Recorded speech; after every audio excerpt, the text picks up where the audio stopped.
இனிமையான நண்பர்களே, அன்புள்ளம் கொண்ட சொந்தங்களே, அனைவருக்கும் வணக்கம். இந்த தேர்தல் காலத்தில் ஜாதிகளை பற்றி பேசாதவர்கள் தேர்தல் முடிந்த பிறகு ஜாதி ஒழிப்பை பற்றி பேசிக் கொண்டிருக்கிறார்கள். அதுவும் ஒரு திரைப்பட விழாவில். பா. ரஞ்சித், வெற்றிமாறன் போன்ற இயக்குநர்கள் திரைப்படத்துறைக்கு வந்த பிறகுதான் திரைப்படத்துறை தளர்ந்து விட்டது என்று ஒரு இயக்குனர் பேசியதை வைத்துக் கொண்டு ஜாதி ஒழிப்பை பற்றி பேச புறப்பட்டு விட்டார்கள். தொடர்ந்து ஜாதி ஒழிப்பை பற்றி பேசுகின்ற போலி ஜாதி ஒழிப்பு போராளிகள். அதில் சில ஊடகங்கள் இன்றைக்கு முன்னணியில் இருக்கிறது. இந்த ஊடகங்கள்லாம் ஒரு மாதத்திற்கு முன்பு நாடாளுமன்ற தேர்தல் ஓட்டு பதிவு நடைபெறும் வரை என்ன பேசினார்கள்? தருமபுரி தொகுதியில் வன்னியர் ஓட்டு யாருக்கு? அரக்கோணம் தொகுதியில் வன்னியர் ஓட்டு யாருக்கு? கடலூர் தொகுதியில் வன்னியர் ஓட்டு யாருக்கு? தலித் ஓட்டு யாருக்கு? மற்ற சமூகத்தின் ஓட்டு யாருக்கு? முஸ்லிம் ஓட்டுகள் யாருக்கு? என்றெல்லாம் ஜாதியை பற்றி மட்டுமே மையப்படுத்தி கருத்து கணிப்பை வெளியிட்ட அந்த அயோக்கியத்தனமான ஊடகங்கள். தருமபுரி தொகுதியில் ஏழை எளிய மக்கள் ஓட்டு யாருக்கு, பணக்காரர்கள் ஓட்டு யாருக்கு என்று இந்த ஊடகங்கள் எவனும் கருத்து கணிப்பு நடத்தவில்லை. கருத்து கணிப்பு நடத்திய பொழுது ஜாதியை மையமாக வைத்தே கருத்து கணிப்பு நடத்தினார்கள். நிற்கின்ற வேட்பாளர் ஜாதியின் ஆதரவு இருக்கிறது. வன்னியர்கள் பாமகவுக்கு மட்டுமே ஓட்டு போடுவிட மாட்டார்கள். திமுகவிலும் அண்ணா திமுகவிலும் நிற்பவர்கள் வன்னியர்கள், அவர்களுக்கும் ஓட்டு போடுவார்கள் என்று கருத்து கணிப்பை வெளியிட்ட பேசி ஊடகங்கள் இருக்கிறது. ஆனால் இன்றைக்கு ஜாதி ஒழிப்பை பற்றி பேசுகிறார்கள். நான் கேட்கிறேன், ஜாதி ஒழிப்பு இந்த நாட்டிலே நடக்க வேண்டும் என்றால் எப்படி நடக்கும்? ஜாதி ஏற்றத்தாழ்வுகள் களையப்பட வேண்டும் என்றால் எப்படி அதை நடைமுறைப்படுத்துவீர்கள்? ஜாதிய ஏற்றத்தாழ்வுகளே பொருளாதாரத்தின் அடிப்படையில் தான் இருக்கிறது. பொருளாதாரத்தில் சமநிலை வராமல் அனைவருக்கும் அடிப்படை தேவைகள் பூர்த்தி செய்யப்படாமல் எப்படி ஜாதி ஒழிப்பு நடைபெறும்? அனைவருக்கும் கல்வி, அனைவருக்கும் வேலைவாய்ப்பு, அனைவருக்கும் சொந்த வீடு, அனைவருக்கும் இலவச மருத்துவம், அனைவருக்கும் கல்வி தங்குதடையின்றி சமச்சீராக கிடைக்கிறது என்கின்ற பொழுது ஜாதிய ஏற்ற தாழ்வுகள் களையப்படும், ஜாதி ஒழிப்பு நடைபெறும். அவையெல்லாம் சரியாக களையப்படாமல், அவையெல்லாம் இன்றைக்கு நீக்கப்படாமல், ஒழிக்கப்படாமல் எப்படி ஜாதியை ஒழித்து விடுவீர்கள்?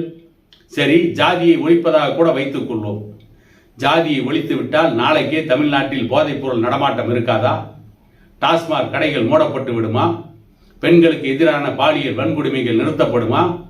குடும்ப வன்முறை நிறுத்தப்படுமா? அனைவருக்கும் கல்வி இலவசமாக கிடைத்து விடுமா? அனைவரும் அவரவர்களுடைய தகுதிக்கேற்ற கல்வியை பெற்றுவிட முடியுமா? ஆரம்ப கல்வி முதல் ஆராய்ச்சி கல்வி வரை அனைவருக்கும் தங்குதடை இல்லாமல் இலவசமாக கிடைத்து விடுமா? இந்த நாட்டிலே கஞ்சா என்பது இல்லாமல் முற்றிலும் ஒழிக்கப்பட்டு விடுமா? டாஸ்மாக் மதுபான கடைகள் மூடப்பட்டு விடுமா? ஆன்லைன் சூதாட்டங்கள் ஒழிக்கப்பட்டு விடுமா? காவிரி நதிநீர் பங்கீடு சரியாக நடந்து விடுமா? எவ்வளவோ பிரச்சனைகள் இருக்கிறது நாட்டில். இந்த பிரச்சனைகள் எல்லாம் ஜாதியை ஒழித்தால் தீர்ந்துவிடும் என்று சொன்னால் நாங்களும் ஜாதியை விட்டு வெளியேற தயார். அனைவருக்கும் சமூக நீதி கிடைத்து விடுமா? ஜாதிவாரி அடிப்படையில் அனைவருக்கும் கல்வி, வேலைவாய்ப்பிலே இடஒதுக்கீடு கிடைக்குமா? 100% இடப்பங்கீடு வந்து விடுமா? ஜாதியை ஒழித்து விட்டால் ஜாதியை ஒழித்து விடுங்கள்.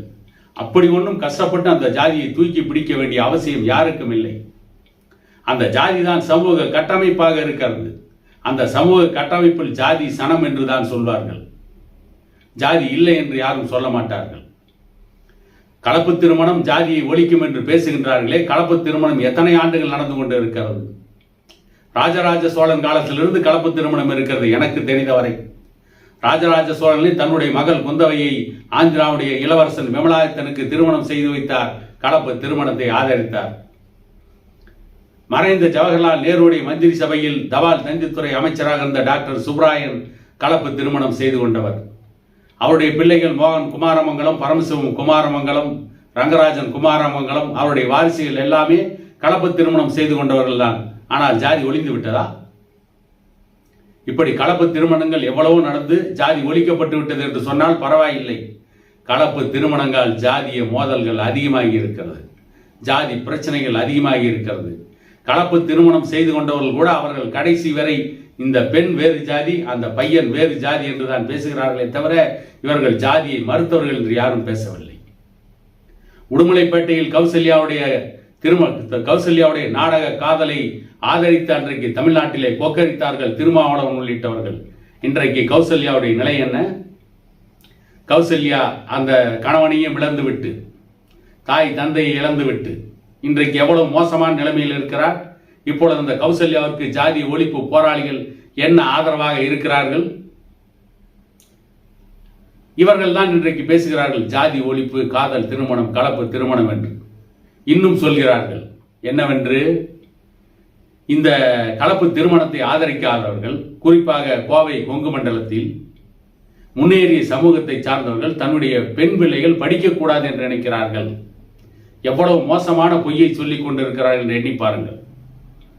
பெண் பிள்ளைகளை படிக்க வைப்பதே பெற்றோர்கள் தான். இன்னும் சொல்ல போனால் இப்பொழுது பெற்றோர்கள் ஆண் பிள்ளைகளை விட பெண் பிள்ளைகளைத்தான் அதிகம் படிக்க வைக்கிறார்கள்.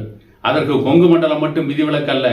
தமிழ்நாட்டில் இருக்கின்ற அனைத்து சமூகத்தை சார்ந்தவர்களும், தமிழ்நாட்டில் இருக்கின்ற முன்னேறிய சமூகத்தை சார்ந்தவர்கள், பிற்படுத்தப்பட்ட சமூகத்தை சார்ந்தவர்கள், ஒடுக்கப்பட்ட சமூகத்தை சார்ந்தவர்கள் அத்தனை பேரும் பெண் பிள்ளைகளை அதிகம் படிக்க வைக்க வேண்டும் என்று அவர்கள் தன்னுடைய உடல், பொருள், ஆவி அனைத்தையும் தியாகம் செய்து அந்த பிள்ளைகளை படிக்க வைத்துக் கொண்டிருக்கிறார்கள். அந்த பிள்ளைகள் படிப்பதற்கு பள்ளிக்கூடங்களுக்கும் கல்லூரிகளுக்கும் செல்கின்ற பொழுது அவர்களுக்கு காதல் வலை வீசுவது யார்? அவர்களுக்கு காதல் வலை வீசி அவர்களை திசை மாற்றி அவருடைய வாழ்க்கையை சீரழிக்கின்ற கூட்டம் யார்? அவற்றை எல்லாம் பட்டியல் போட்டு காட்டினால் அந்த பெண்களை சீரழிக்கின்ற கூட்டம் யார் என்பதை மக்களுக்கு அடையாளம் காட்டினால் இவர்கள் எல்லாம் ஜாதி வெறியர்கள். பெண்களுடைய வாழ்க்கையை சீரழிப்பவர்கள் ஜாதி ஒழிப்பு போராளிகள். என்ன அவருடைய சித்தாந்தம்? என்ன அயோக்கியத்தனம்? இந்த அயோக்கியத்தனத்தை செய்வதற்கென்று ஊடகங்களிலே ஒரு கூட்டம் இருக்கிறது. அந்த கூட்டம் தான் பேசிக் கொண்டிருக்கிறது. அந்த கூட்டம் தான் ஜாதியை ஒழித்தால் சரியாகிவிடும் என்று சொல்கிறார்கள். ஜாதியை ஒழித்தால் இன்னும் குற்ற நடவடிக்கைகள் இருக்காதா? கொலை, கொள்ளை, கற்பழிப்பு அனைத்தும் தடுத்து நிறுத்தப்படுமா? ஜாதியை தாண்டி எவ்வளவோ மோசமான நடவடிக்கைகள் தமிழ்நாட்டிலே இருக்கிறது. எவ்வளவோ மோசமான குற்றங்கள் நடந்து கொண்டிருக்கிறது. எவ்வளவோ மோசமான அயோக்கியத்தனங்கள் அரங்கேற்றப்படுகிறது. அவற்றையெல்லாம் தடுத்து நிறுத்தாமல் வெறும் ஜாதியை ஒழித்து விட்டால் போதும் என்று பேசிக் கொண்டிருப்பது மிகப்பெரிய அயோக்கியத்தனம், மொல்லமாரித்தனம். அது கடைந்தெடுத்த பேசித்தனம். அது விபச்சாரத்திற்கு நிகரானது என்றுதான் நான் சொல்வேன். கற்பழிப்பு தடுத்து நிறுத்தப்பட வேண்டும். பெண்களுக்கு எதிரான பாலியல் வன்கொடுமைகள் தடுத்து நிறுத்தப்பட வேண்டும். இந்த நாட்டிலே போதைப் பொருள் இல்லாமல் ஒழிக்கப்பட வேண்டும். அனைவருக்கும் அனைத்து உரிமைகளும் சமமாக கிடைக்க வேண்டும். இப்படிப்பட்ட சூழ்நிலை வராமல் ஜாதி ஒழிப்பு என்பது சாத்தியமில்லை. அதுவரை ஜாதியை ஒழிக்கிறோம் என்று பேசுவது அவர்களுக்கு கைத்தட்டலை தரும். இன்னொரு காணொளியில் உங்களை சந்திக்கும் வரை உங்களிடமிருந்து விடைபெறுவது உங்கள் எடப்பாடி துரைசாமி.